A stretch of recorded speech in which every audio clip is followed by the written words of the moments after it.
A gente vai falar agora sobre o Enem dos concursos. Você já ouviu falar sobre o Concurso Nacional Unificado? Vai acontecer ainda no primeiro semestre deste ano. São mais de 6.600 vagas que devem ser preenchidas e os salários podem chegar até R$ 23 mil. Então, se você tem o sonho de seguir carreira no funcionalismo público, fique atento porque eu vou conversar agora ao vivo com o professor Carlos André, que além de professor, ele é também especialista em concurso público, tem dicas valiosas para passar para você aí que está acompanhando a gente, né, professor? Bom dia. Bom dia, Wilker. Bom dia a todos do Brasil hoje. É uma honra estar aqui com você e com todos para falar sobre um dos pontos mais importantes para a ascensão social no Brasil, que é concurso público. Sem dúvida, viu? E esse concurso vai ser aplicado em mais de 200 cidades do nosso país, mais ou menos seguindo aquele modelo do Enem, né, professor? Queria começar entendendo como que isso deve funcionar e se a expectativa é boa para a execução desse concurso.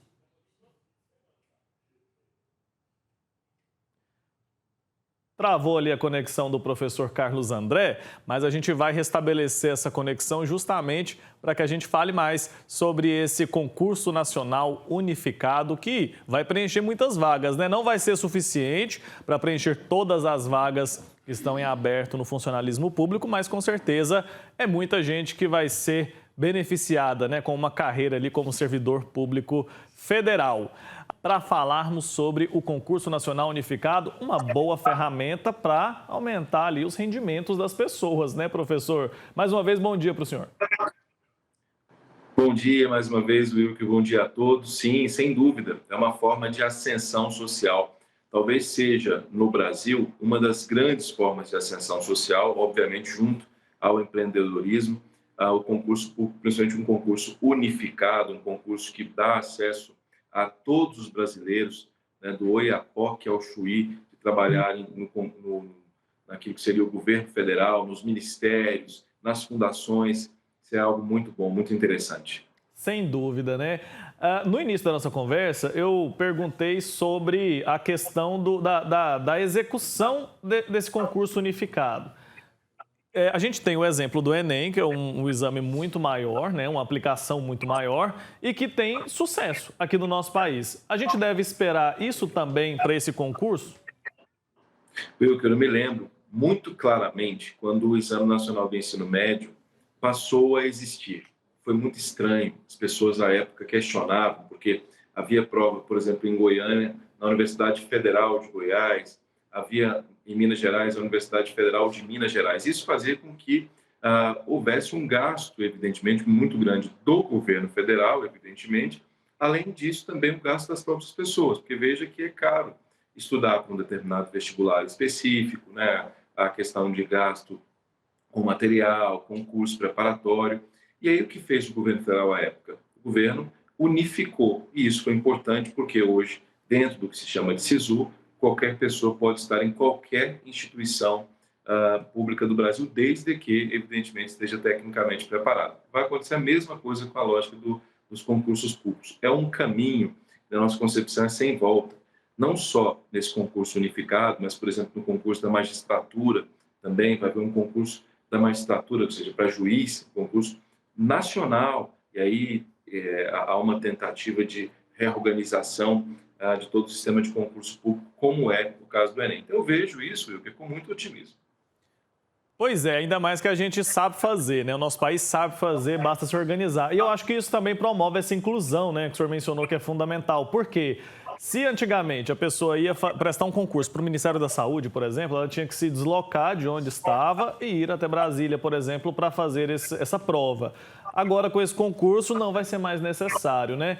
Quero que o senhor traga dicas aqui, práticas, para o pessoal que está nos acompanhando, vai fazer esse concurso. Tem gente que já está estudando há um tempo, tem gente que vai começar a estudar agora. Qual dica que o senhor tem para passar para essas pessoas? Imagine que concurso público seja exatamente como uma prova, uma Olimpíada. Você precisa se preparar para aquela prova. É muito comum, Wilker, que grandes atletas, por exemplo, não se saiam bem nas Olimpíadas ou que consigam sair bem nas Olimpíadas. Mas qual o diferencial de sair ou não sair bem? É se preparar para aquela prova especificamente. Se você, como o atleta dos concursos públicos, quer passar nesse concurso unificado, a primeira coisa que tem que verificar, qual é a banca examinadora? No caso específico, a banca examinadora é a SESGran-Rio. Então, verifique provas anteriores dessa banca examinadora. Como é que essa banca examinadora cobra, por exemplo, no caso lá do nível intermediário, língua portuguesa? Quais são os temas de redação que essa banca examinadora costuma cobrar? São relacionados ou não ao cargo? No caso de nível superior, quais são as formas que eles cobram, por exemplo, direito constitucional, noções de direito administrativo? Ou seja, ao ler o edital e verificar as provas anteriores da SESGran-Rio, que é a banca do concurso público, esse atleta, digamos assim, barra concurseiro, estará preparado para assumir um cargo público em pouco tempo. Certo. Agora, a pessoa também lida com uma pressão, né? Nesse momento, como que a gente pode fazer para dar conta disso sem pirar, sem ficar muito nervoso, sem isso prejudicar de alguma forma a execução da prova? Wilker, o mundo é muito competitivo, né? Nós estamos vivendo num mundo de alta performance. Isso tem que, inclusive, ser motivo de reflexão para todos nós, não só professores, alunos, jornalistas, empresários, poder público. É preciso refletir sobre isso. Mas enquanto essa reflexão, digamos assim, não chega, o que tem que ser feito? É preciso que nós, no caso do concurso público, entendamos que esse concurso será apenas uma etapa da nossa vida. Quando nós colocamos o concurso público, isso acontece também no caso do Exame Nacional do Ensino Médio, como o último estágio da nossa vida, o nível de pressão é muito grande para aquilo que ele está dizendo, nossa, eu não posso falhar, porque se eu errar nesse concurso público, eu serei, digamos assim, inexistente para o resto da vida. Então, o primeiro passo que tem que observar é, não, há muita coisa após esse concurso público. Se você passar, você tomará posse. Se não passar, haverá outros concursos públicos, e muitos, aliás, esse ano, você pode fazer. Então, o primeiro passo é esse, é fazer o seu melhor. Em vez de se pressionar, é fazer o seu melhor e saber que sempre haverá uma outra chance. Com certeza, né? E tem alguma quantidade de horas indicada para que as pessoas estudem? Porque tem gente que estuda 1 hora por dia, já fica ok com isso. Outras pessoas a gente vê falando que estuda 6, 7 horas por dia. Existe um padrão ali que a gente pode tentar alcançar ou não?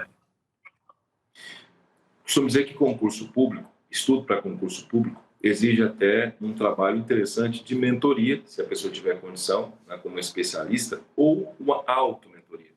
As coisas mais importantes que há é alguém se conhecer, conhecer a potência cognitiva, que a gente chama de inteligência, né? Saber exatamente como nós reagimos à compreensão das coisas. Então, há pessoas, como você falou, aprendem mais rápido, mas há pessoas que demoram um pouco mais com base em aspecto de metodologia.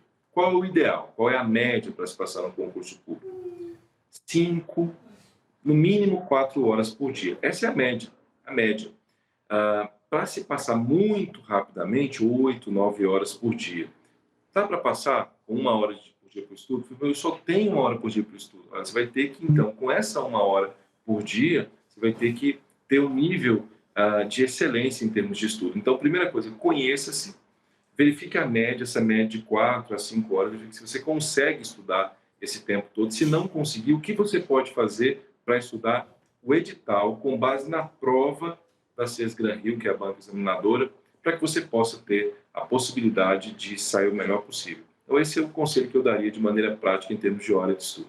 Perfeito. Professor Carlos André, muito obrigado pelo seu tempo aqui com a gente, por trazer dicas importantes para quem nos acompanha. Que todos os concurseiros aí tenham sorte nessa nova oportunidade, nesse Enem dos concursos. Abraço, até a próxima, viu? Tchau, tchau.